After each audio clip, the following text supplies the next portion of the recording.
So the next paper in this panel is from Sonakshi Srivastava, who is, I have to flip the page here, who graduated from the University of Delhi in 2020 and is an MPhil candidate at Indraprastha University in Delhi, where she researches on the Anthropocene, speculative fictions, phenomenology, and history of emotions, and who will be speaking today on Interrupting Routine, a study of female subjectivity, silence, and vegetal futures. Take it away. Thank you. Just let me know if my screen is visible because I have a very unstable internet. Is it visible? Yes, we can see that as soon as you put it into presenter mode, but we can see. Wonderful. Looks good. Okay, so I'll just straight away begin with a heads up that there are references to bodily harm, rape, and violence in the paper. So, order precedes existence. Our existence is coded into a system of comprehensibility so as to impart meaning to the world around us. The ability of humans to scribe boundaries and draw lines is a way of asserting differences, thereby creating and maintaining order. But what if that order is challenged? If the line that separates order from the absence of order is reason, it is to the category of madness, ordained to be the opposite of reason, that everything that challenges order and meaning is relegated. Han Kang's 2015 novel, The Vegetarian, tellingly explores the questions of madness and its gendering and how questions of food habits and sexuality impinge on these.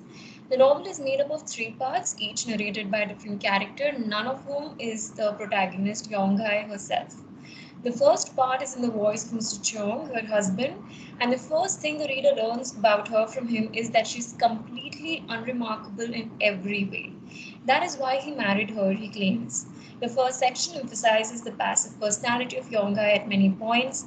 However, this most run-of-the-mill woman in the world sets into motion a turn of events right from the beginning of the novel that leads to her eventual incarceration in a psychiatric hospital. She has turned vegetarian. This dietary choice, made independently of any prior discussion with her husband or maternal family, is not well received. This choice of giving up meat and animal products induced much anxiety, surprise, and even shame amongst her kin. By her husband and her father, it is seen as an act of willful, if irrational defiance, which can only be punished by physical and sexual violence. For an otherwise unremarkable woman, this is an act of independence that can only be rationalized as loss of reason. The first instance, when her husband is informed of her decision, she stands in the middle of her kitchen surrounded by all kinds of groceries and meat products that she has decided to throw out. That is also the first time in the novel that Yeong-hye is charged with madness. You're insane, you've completely lost it. Her husband yells at her, unable to process why his wife would suddenly make the mad decision of going vegetarian. At the heart of activities that induce order lies the consumption of food. The act of eating with the family provides a ready setting in which individual personalities develop, kinship obligations emerge, and the customs of the group are reinforced. We routinely use food to express relationships amongst ourselves and with the environment. The obtaining and consuming of food can be an eloquent statement of shared ideology. The consumption of food comes to signify the flux of order and disorder. To abstain from a certain food item or to consume a certain food item triggers anxiety amongst a group. The homogenizing effort of a group is thrown into disarray when its members seek to challenge the status quo by trying to stand out rather than fit into the matrix of comprehensibility. Yeong-hye's dietary decision to give up meat marks her as an incongruity in her familial world. Labeled insane, she is not only alienated from her family but also the world, and the question arises, why meat? Feminist and animal rights activist Carol J. Adams has extensively sought to deconstruct the politics of meat and the associated subjugation of women. She enunciates the percolation of the myth of men as hunters by clubbing together edible non-human animals and women as victims of the patriarchal order. Her scholarship highlights the sexualization of non-human animals and the objectification of women as symptomatic of the malady of patriarchy, which is underpinned by the myth of the man-hunter. Eating meat becomes synonymous with the dominant ideology of men as hunters and non-human animals and women as hunted. It is by attempting to circumvent this ideology that Yeong-hye perturbs this ordered existence of her family and those around her. Meat is central to Korean society, figuring in ancestral rituals as symbols of the sacrifices made by the elders, usually male, of the family. To abstain from it implies a threat to societal structure which is patriarchal at large. One of the ways through which Adams highlights the congruent violation and subjugation of women and non-human animals is by introducing the concept of absent referent. This concept refers to the act of making edible non-human animals absent from the entire act of consumption by employing mystifying gastronomic taxonomy. The absent referent permits us to forget about the animals as an independent entity. It also enables us to resist efforts to make animals present. The undercutting of the original meaning of non-human animals as it gets absorbed in a dominant human-centered hierarchy also extends to women by way of sexual violence. Adams equates the processes by which non-human animals and women are made absent reference by way of butchering and rape, metaphorical butchering that is, respectively. Any act of violence requires instruments, knives and forks in the actual butchering of animals, penis in rape. A violent act, rape, objectifies women, treating them as inert objects with no attention paid to their feelings or needs. Consequently, they feel like pieces of meat. Adams also offers the medium of lens, that is, camera, as an instrument that perpetrates violence against women. Attributing the power of representation as the domain of the male gender, Adams condenses the idea of the subjectivity of women being relegated to the background as they are subject to objectification by the dominant male gaze. She writes, looking at representations provides the gazer with pleasures while simultaneously reinforcing the distance between subject and object as unbridgeable, thereby corroborating the idea of distancing in the concept of absent reference. Within the novel, Yeong-hye is subjected twice to rape, once by her husband Mr. Cheong, who leaves her feeling like a comfort woman, and subsequently by her brother-in-law, who, under the garb of his aesthetic project, attempts to force himself on her.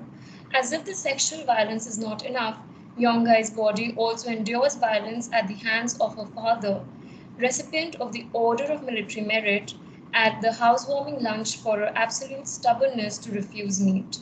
Her dressing down is reminiscent of the demeaning association between women and non-human animals. The scene is nothing short of a simulated war scene with the images of associated violence, blood, brutality, and inhumanity. Yeong-hye's becoming a tree is the product of the recognition actuated by her dreams and these acts of violence inflicted on her body that serve her to identify the similarities between non-human animals and herself.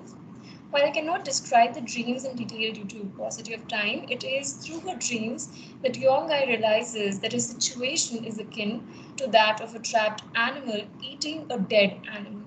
She attempts to break free from the cycle of violence that has seeped so deep in her life by believing that she is becoming a tree.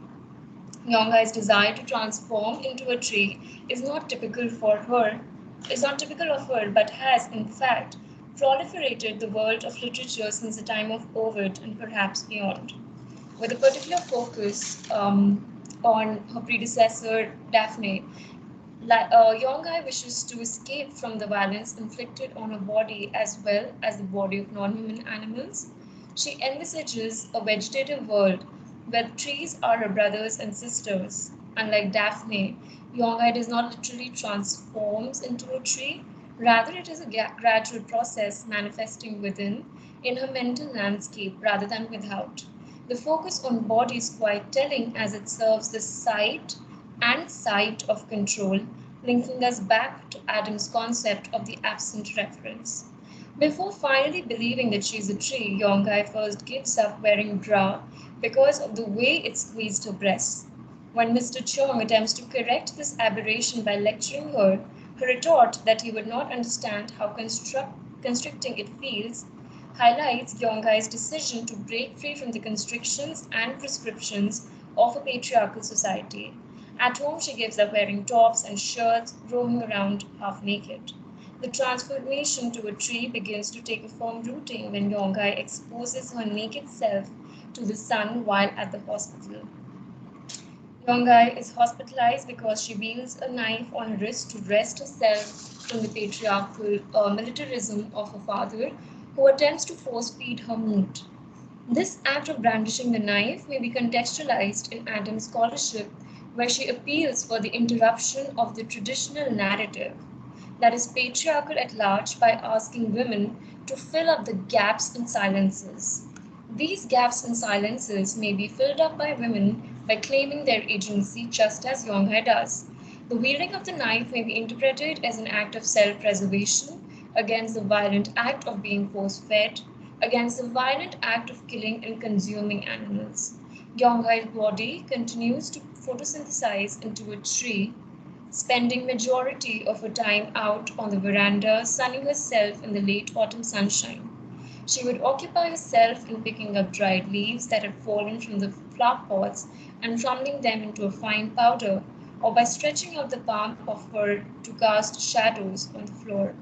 Her body, somehow beyond comprehension, begins to associate itself with all things floral, and when her brother-in-law witnesses the long fetishized Mongolian mark on her body, he realizes that evoked something pre-evolutionary, or perhaps a mark of photosynthesis, realizing that the mark was more vegetal than sexual. Yeong-hye transitions from a painted floral patterned body that photosynthesizes in the sun to a glistening tree that only requires water to subsist, her image overlapping with the Zelkova tree in the psychiatric hospital.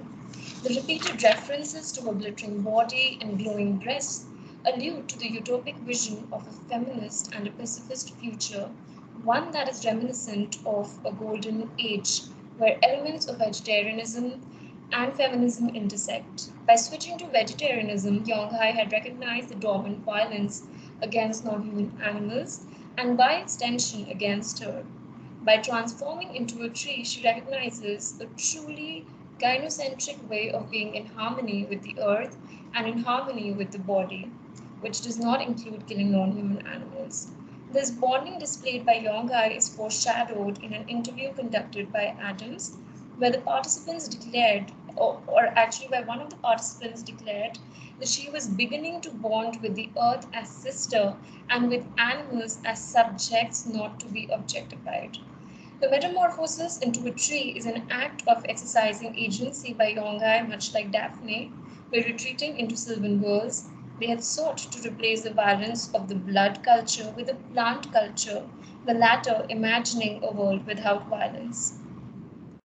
Referring to a woman's resistance to the delimiting patriarchal structure, Gilbert and Goba write, rejecting the poisoned apples her culture offers her, the woman writer often becomes in some sense anorexic, resolutely closing her mouth on silence, since a woman's only power is the power of refusal. This power of refusal may also be read in Adams' discussion of women's rejection of meat. She compares the fate of the non-human animals in the story of meat and the fate of the women in the traditional patriarchal narrative, where both are objects to others who act as subjects. Yeong-hye doubly poses a threat to society by virtue of her being a woman and by giving up meat. Through her choice of giving up meat, she seeks to fill the gaps that exist in the narrative of meat-consuming patriarchal society. Hence, Yeong-hye's decision to give up meat may be interpreted as an attempt to depatriarchalize society.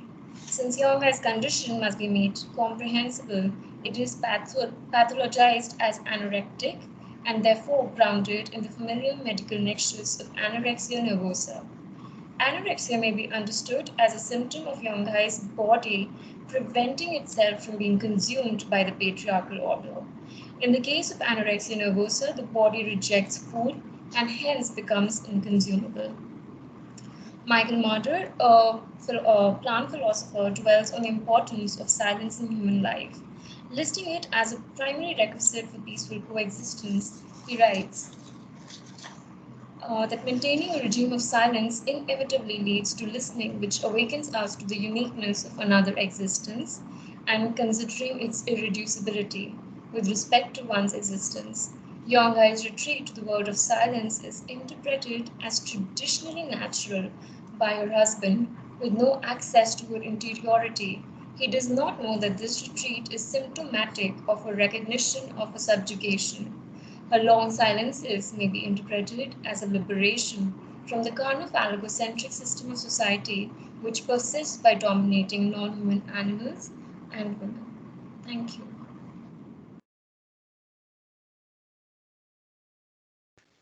Wonderful. Thank you